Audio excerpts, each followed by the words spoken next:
الإخوة قد أدى فلاح ومزارع الريف المصري شعائر صلاة الجمعة بمسجد الريف المصري. المسجد ده ملوش اسم على فكرة، عايزين نختار له اسم حلو كده. احنا هنقول الريف المصري دلوقتي مؤقتا.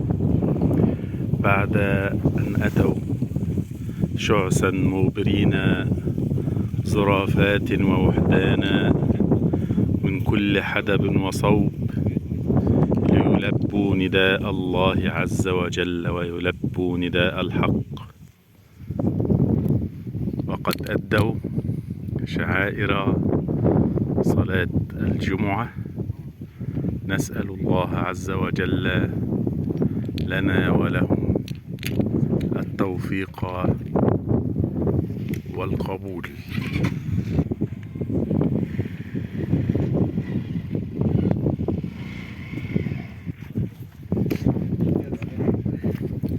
فاللهم تقبل منا جميعا ومنهم، ووفقنا إلى ما تحبه وترضاه. والسلام عليكم ورحمة الله وبركاته.